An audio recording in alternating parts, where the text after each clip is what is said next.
And we are now live, so thank you. And on to our next panel. I really enjoyed that last safety, reliability, and confidentiality, integrity, and availability panel. Now we're on to our threat intelligence maturity panel. We are joined here today by Noreen Naroj. Have I got it? You got Almost it. yet? Oh, Yes. I apologize. She's cybersecurity threat intel engineer with Cisco. And we're also joined by Jacob Benjamin, who is a principal industrial consultant with Dragos. And we have a little over 30 minutes for this panel session.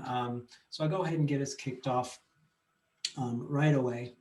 And what I'll do is I'll pose the question and both of you will have an opportunity to answer. So what I'd like to just start with is, what are we seeing day to day in the control systems environment as far as threats and threat intelligence maturity? How mature, what are we seeing and how mature are we? I'll go first, and then Jacob, you can chime in, and then the next question, you can go first. Honestly, James, it's a work in progress when it comes to maturity. We constantly have to keep on improving and tweaking and twisting our systems to make sure that, one, we're well protected. Remember, we have to be always 100%, but the threat actor can just require 0.001% and they're in. So that's why I say it's always a work in progress. I have seen a great uptick on organizations, increasing their protection. So that's good. However, we have to constantly keep improving.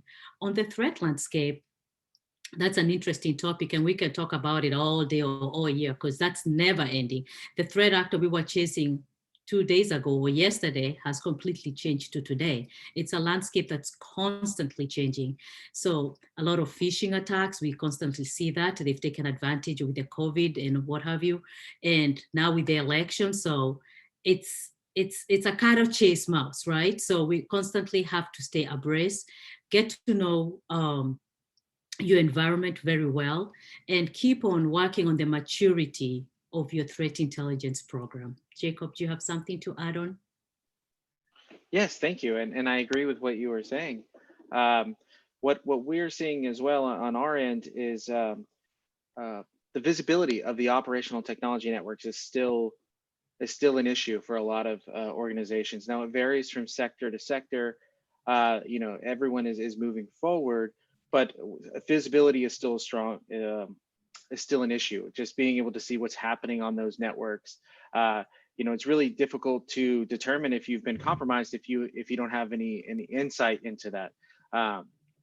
So that's one thing that we're seeing. We're also seeing a lot of attempts for remote access with COVID-19.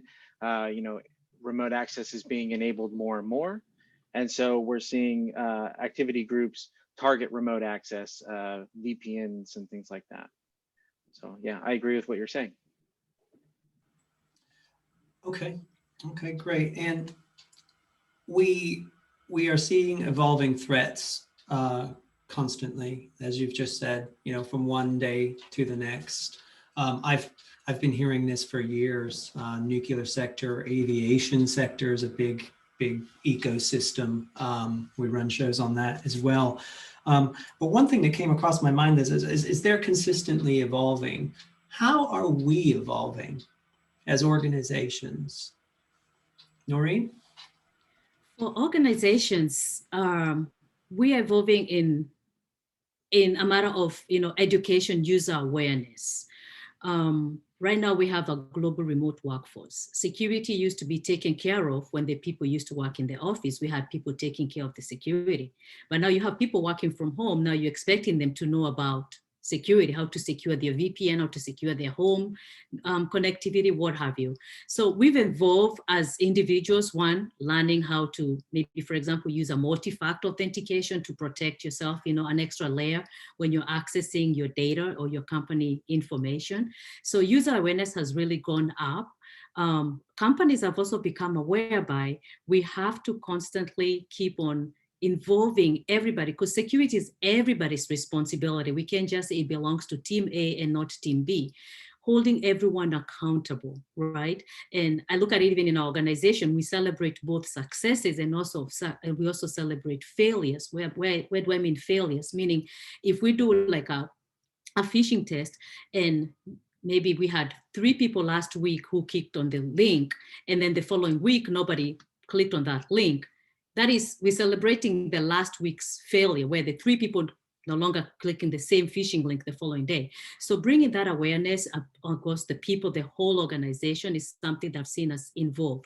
On the industry itself, just like Jacob said, visibility. People are starting, an organization are starting to become very visible and aware to kind of know what are your crown jewels, right? What are the most protected devices that you can afford to have down in case of an incident? We've started to see a lot of protection across the crown jewels to make sure those ones are always up all the time. And if in case that happens, because it's not a matter of when, it's if, we quickly recover, right? Fail fast, but recover very quickly. So I've started to see an uptick of that, become very aware on many corporations and organizations and across the industry as well. Jacob? Yeah, and just remind me if I miss a part of the question. But yes, we're seeing a lot of movement, a lot of maturity across the industry as a whole. We're not having to explain phishing constantly. Like almost everyone has heard of it, right? They understand the risk behind it, and so from a defender standpoint, we are winning those battles. We are winning the awareness battles. More and more people are being trained. We're seeing better and better defenses. We're seeing defense in depth being successful across organizations, being implemented even in places where it wasn't imposed through regulation or through incidents like that. So we're seeing security being embraced from the top down, and that's a good thing. We are also seeing, as you said previously, we're also seeing more advanced techniques from the adversaries, from the activity groups. We're seeing greater sophistication in their understanding of the process of the ICS process itself, right? Of those stage 2 kind of attacks, understanding the physical process and the implications. And so while we are moving forward, there is that aspect of it is a little disheartening, right? But I do see us progressing forward. And you mentioned crown jewels, and that's essential. You've got industries like nuclear, which have been doing like essentially crown jewel analysis for a long time, right? They just called it something different, target set analysis or milestone 6 analysis if you were in the United States. And so this is something that's been around a long time. And so they have people that are well trained at identifying these critical assets and then identifying digital pathways to them. And so we're seeing something like that's been done for a long time in nuclear. We're seeing that spread to other industries that it hadn't before. And so that's a good thing. And I think I've answered the question, but let me know if there was a piece that I missed. Thank you. Super. One of the areas that you just touched on, and I don't want to deviate too much from some of the questions that we have published here online, but in relation to threat intelligence and evolving threats, are we still very much reactive? And I would assume that the answer is probably yes. But how can we fully embrace threat hunting and stop operating in such a reactive manner? I mean, do we see that on the horizon or not? Noreen? Reactive, yes. However, can we stop that? Yes. How do we do that? By one, having a dedicated team. You have to have a mature threat intelligence team in your organization. Have a team dedicated to be doing the threat hunting, another one to be doing the threat modeling, and then the other one looking at the threat intelligence. That way, your workers who are working on the threat intel are not torn down by chasing the threats, right? And focus on why, which one are we chasing today, because they're constantly changing, right?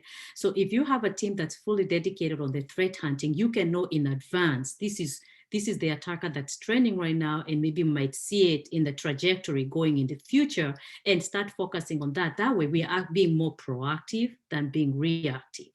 So if you have a mature cyber threat intelligence team, which I already decided, which is the threat modeling team, and have the threat intel team, and then have the threat hunting team. That will help you to stay more proactive than reactive. Also, understanding the nature of your current state of security as an organization, right? Where do we stand?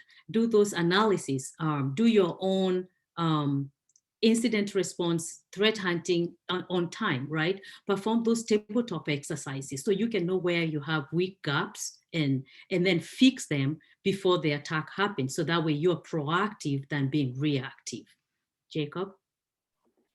No, you really hit it on the head there on that, especially on that last bit about the tabletop exercises and doing those before there's an incident. Walking through your incident response plan as if you are, you come up with a really plausible scenario. So you've done like a crown jewel analysis, you understand what's important.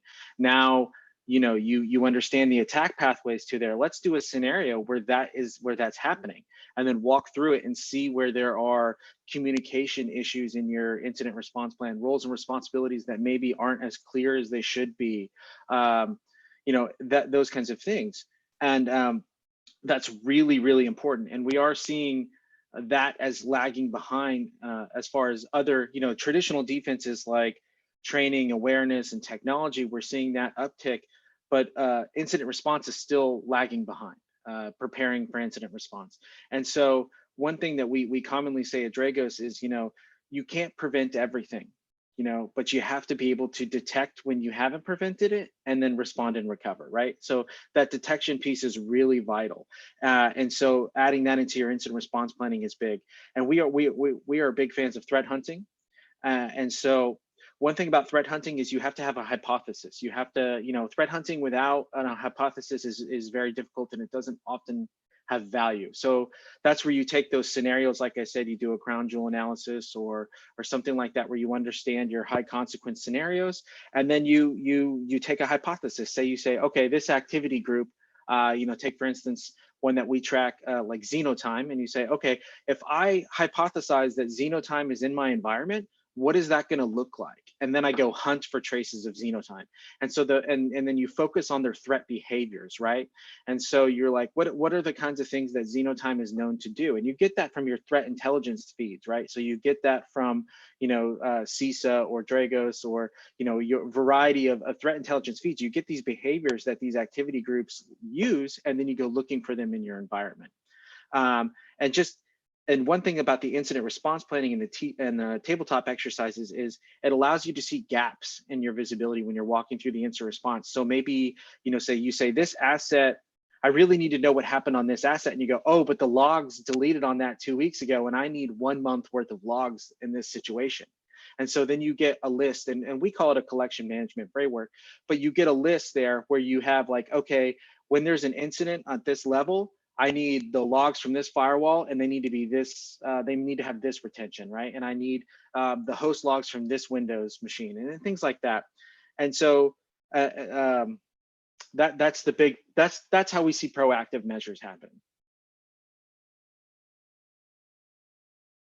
Thanks. And you may have just answered this in a roundabout way, folks, but in relation to testing, are we getting better at testing, or is that part of this evolution of our preparedness that you have just described? Yeah, I think we are. Oh, Nori, go ahead. Go ahead, Jacob. I was just saying, I think we're getting better, but it's like I said, I still think incident response and drills and training is lagging behind some of the other areas of defense and threat intelligence, and incorporating threat intelligence, making it actionable, not just receiving it, but like, I received this threat notification. Now, it says, this piece of equipment is vulnerable to this and somebody's targeting this. I need to know, A, do I have that piece of equipment? And B, are there pathways to it? And then, and if there are pathways to it and something does happen, what would happen? Having all that quickly, or at least in a reasonable time frame, is essential to really understanding. It's not enough to just get threat intelligence. You have to have it be actionable, and you have to be able to respond to it. I second that. Yeah, it has to be actionable. And what we mean by actionable intelligence, there are components for it, right? Like the threat analysis techniques, which must be well designed for the threat analysis to understand. And also you can have machine learning capabilities that recognize patterns and protect threats in massive data sets and machine speed all across. And then have automated detection and blocking. That is very important because for that, you have a proactive action to permanently block these threats. And then last but not least, the threat data history, just like Jacob said, you have to have a most historic data for better analysis for your threat intelligence. If you have all those components, just like Jacob highlighted, you'll have an actionable threat intelligence to work with. Okay, thank you. We've just mentioned actionable intelligence here, and we're looking at predictive. This crosses over into predictive maintenance, of course, and endpoint protection. And so are we getting any better at data science, or how are we utilizing this data to benefit ourselves? Are we seeing a change in the industry to use those analytics more effectively? I've seen a lot of machine learning and AI, artificial intelligence, being incorporated, especially when you're doing the threat hunting and threat modeling, which is helping accelerate, so that we can be able to analyze the threat faster and detect it faster so that we can be more proactive than reactive. So I've seen an uptick on that. However, you can never eliminate the human element, right? No matter how much AI and machine learning we use, we'll still need the human intelligence element in the picture, because it takes just one person to overlook a data set and be able to figure out an anomaly, right? Tools are good, but you can eliminate the human intelligence. Jacob? No, I agree, especially what you were saying there. AI is certainly not a silver bullet for this. We like to focus on 4 different detection types. You've got, modeling, that can be a piece of it, right? Which is really important, baselining what's there and then what's changed. A new process has spawned, that might be suspicious. You can look at, the different types, but the most important detection type is that threat behavior detection, right? Because those don't change. So you got indicators like hash values and IPs and domains and things like that. Those change like daily, right? Between, the tools, the infrastructure that an adversary might use changes readily, right? But the threat behavior, the ability to say, yeah, when you laterally move from this system into a safety system, that's always bad. Like, there's no reason that you should be pushing configuration changes from this box to a safety instrumentation system, right? And so when you can break down the threat behavior in that way, you can have really resilient detections and protections put in place. And so, yeah, we like to focus on threat behavior, and there's a variety of frameworks and things out there you can use to correlate threat behavior between your threat intelligence and your systems and things. We focus on MITRE ATT&CK, but there are a variety of them out there. Okay, let's roll with that. Building a framework, the 4 whys and how. Noreen, how do organizations build a framework, or what would you suggest? First, you have, yeah, thank you, James. First, you have to have, we recommend an integrated ecosystem. What do I mean by that? Organizations, you need to have these integrated ecosystems of tools that catch threats faster, in the sense where you see it once and stop it everywhere, right? You find and contain the problems fast, you protect where your users are, right? Simplify your network segmentation, then control who gets on your network, and then stop them at the edge. That helps. And also you have to understand, simplify security, because not everybody understands security, and you cannot take that for granted, right? So make sure when you're speaking on your threat intelligence or providing that analysis, even to the top level in the organization, make sure you articulate it. Why should they care? Why are you giving me this information? Why should I care about Riot? Why should I care about Emotet? Why should I care about this ransomware, right? Always look at the why. Why do we care? Because our crowd jewels are at risk. Our business is gonna go down. It's gonna impact the economy. It's gonna, answer the why, and you'll be able to have a mature framework. And always focus on, what is this attack that we are looking at? Where did it come from, right? Why are they on the system? When did it occur, right? And then how can we stop it in the future? Once you build a framework all around that, you'll be able to curate a threat intel report or even an analysis for your end users to understand the information you're sharing with them. Remember, you have to connect with your audience. The moment you lose them, they give up on security. And remember, it's everybody's responsibility, but we have to break it in a way that everybody can understand and everybody feels responsible and take action on it. So if you tackle on those 5 W's, the what, the where, the when, the why, and how, and then be able to focus more on why you're doing the threat intel, you'll be able to have a very nice framework and a mature framework that benefits everyone in the organization, even for you as an individual when you're working from home. Jacob? Yeah, no, I echo what you're saying completely. I think that was all very good. And there's actually a couple of thoughts in my head that you spurred that I was like, oh, that's great. But as building a threat intelligence program, like we said before, it has to be actionable. If your threat intelligence program doesn't provide you value, then the folks aren't going to do it. They're not going to continue to fund it. And they're not going to continue to do it. And so one of the key ways you did that, you mentioned analysis and being able to bring that to everyone's level. And the way that we like to focus on that is with the impact, right? It's not enough to say that, hey, this particular technique that we're seeing or this tactic or whatever results in privilege escalation. That's not enough to talk to a process engineer and explain. I have to be able to show him or her what a privilege escalation means for that system. Right. And it's not, you know, I have domain admin. And what does that mean now? What consequence can I cause? And it might be, oh, I can completely lock you out. You lose control of this entire system. Right. And so that's the kind of impact that we have to be able to convey to engineers.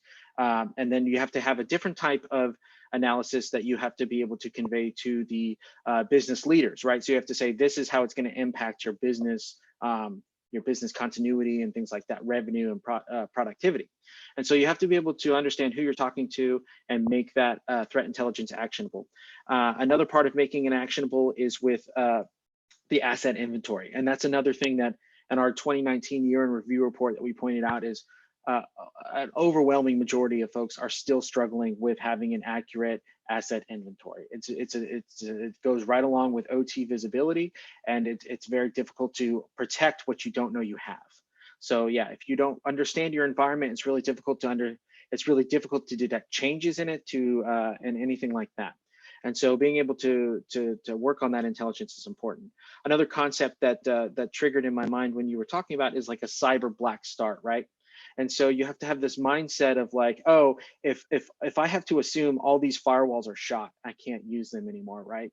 What's your black start plan? What operations can you still do? You know, if I have to rebuild this system from bare metal, like is that possible? Do I have the right documentation in place to be able to do that?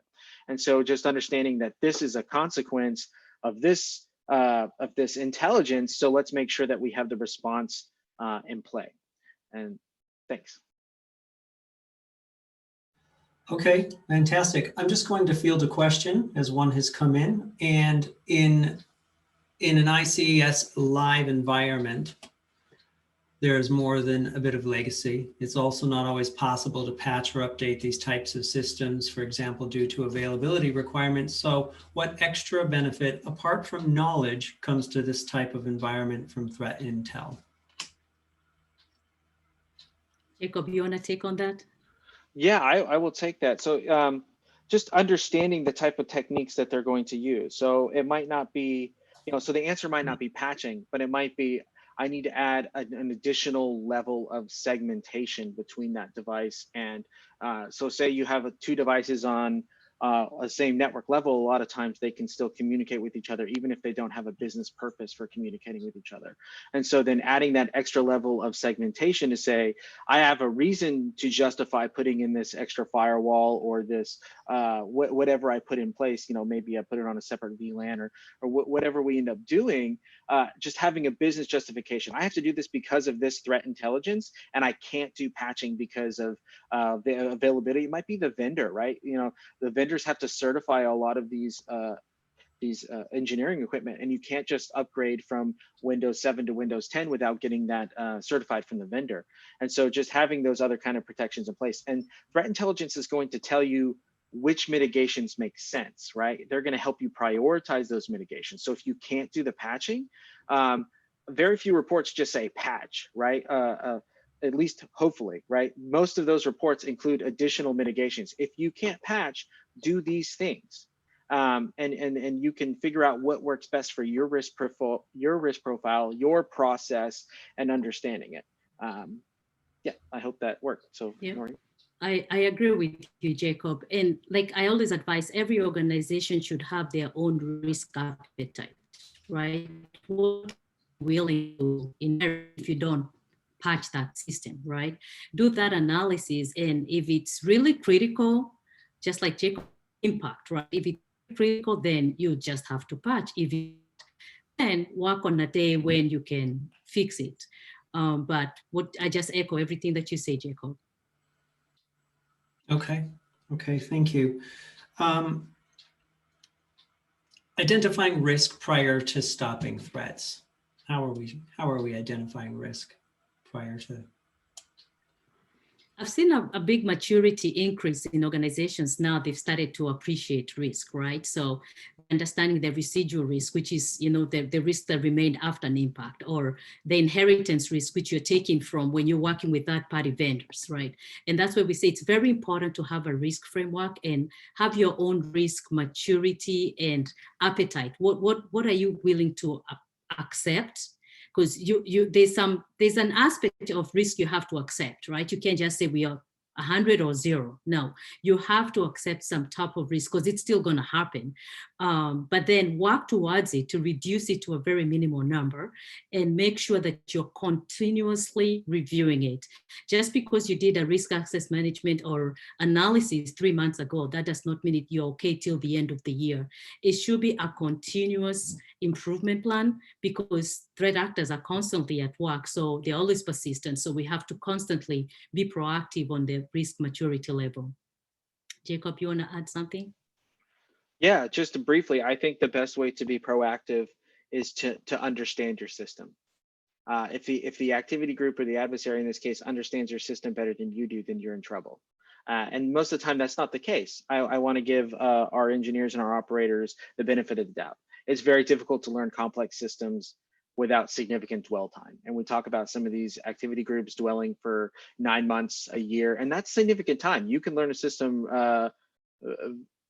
very, in that time period, but understanding your system and understand what normal looks like, understanding, just the process and the effects that it can have, digital inputs, third party, you can talk about interdependencies between systems and between those things. That's really important. So asset inventory, visibility, I know I've said it a couple of times, but it really is important for preventing the threat, or at least ahead of time, right? And just understanding that you can't stop everything.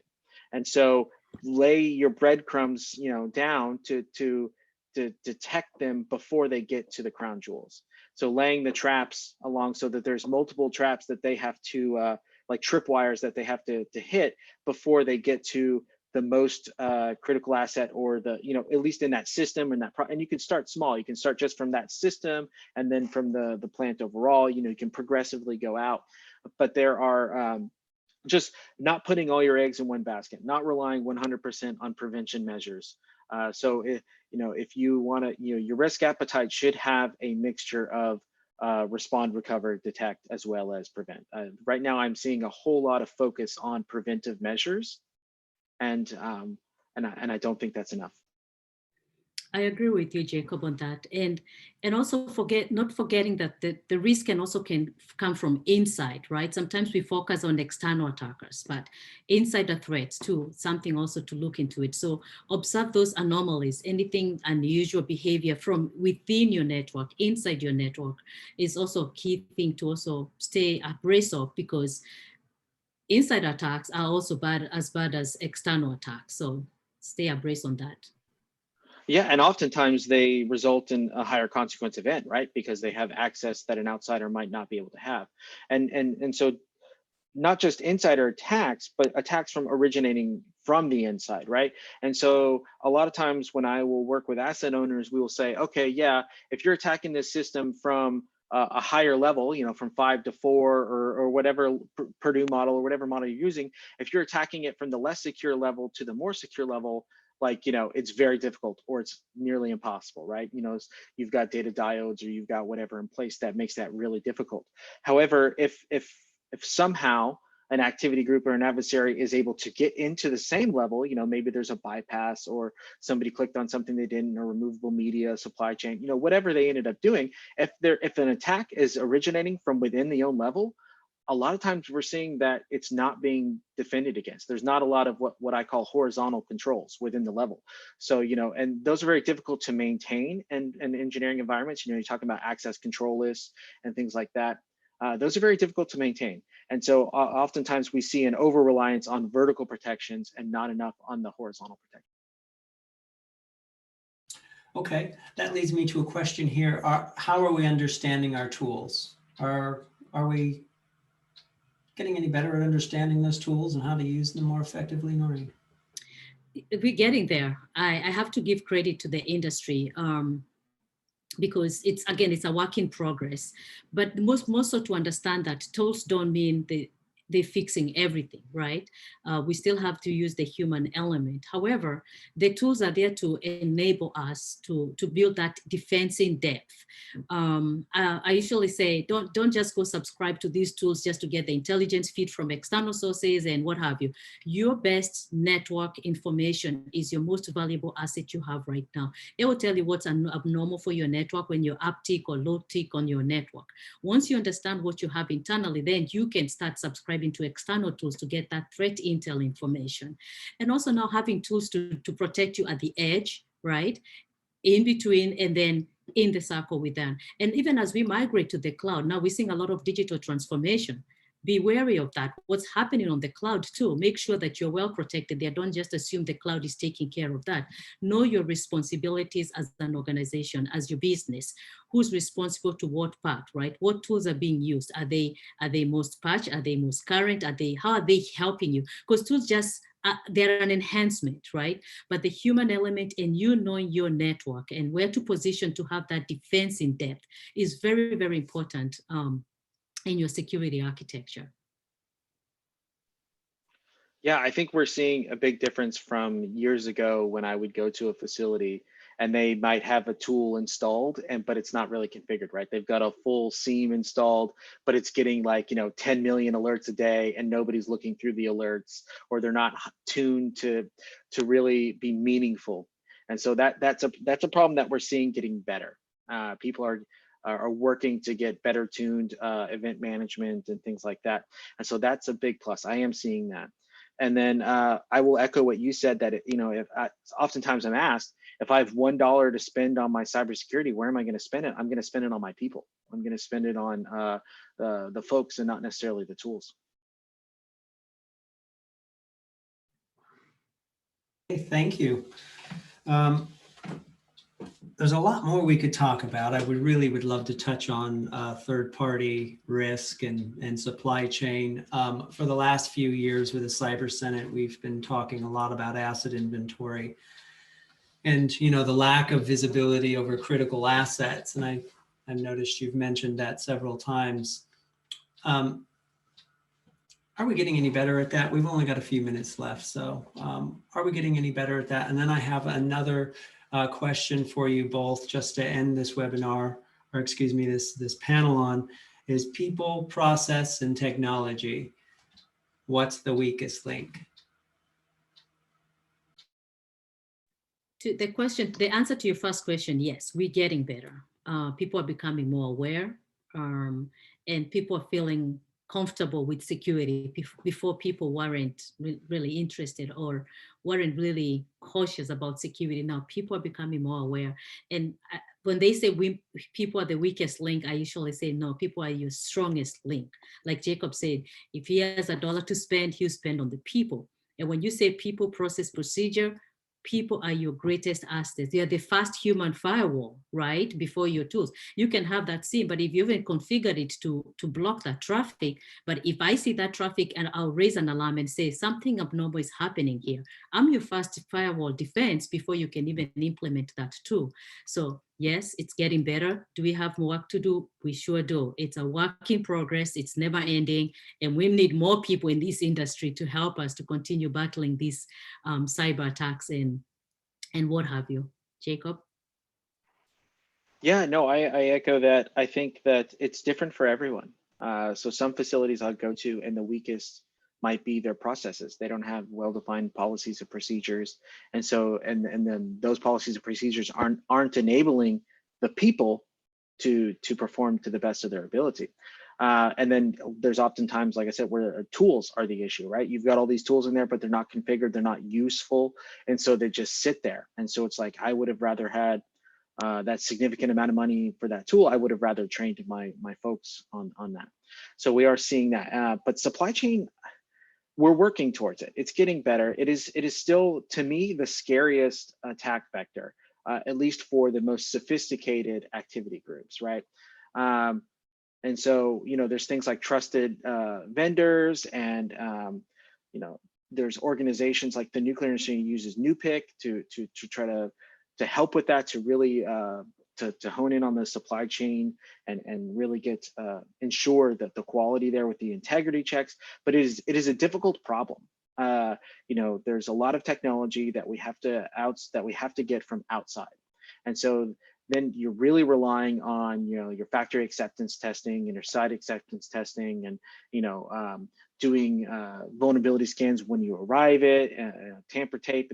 You know, you're having to do a lot of these things to make up for the fact that you can't control every aspect of the supply chain. And so to me, it's still a very difficult problem, and probably the biggest problem left to solve, at least in the attack vector area.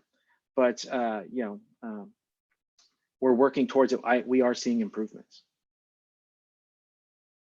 Okay, thank you. We're out of time for this particular session, but information sharing does seem to be key. And thank you very much for joining us and making sure that we all are not working in silos. And I know we say that a lot, but and it still exists. But it's that culture and that integration and that communication, mostly between people. And then you have this configuration management. And I think, you know, maybe technology towards the end, from what I've learned from working with professionals like yourselves. But the human or the insider threat doesn't seem to ever go away, even if it's an accidental incident. That happens too. But information sharing, very key to all of this. And that's why these conferences are important in these panels. Thank you very much for joining us. So I'd like to thank Noreen Naroj from Cisco Cybersecurity. She's a cybersecurity threat intel engineer. I also know she's involved in a mentoring program, so reach out to her, folks. Jacob Benjamin is principal industrial consultant with Dragos, and he's going to be speaking in 3 minutes. So I'm going to end this panel, and thank you very much for your contribution, folks. Thank you. Thank you.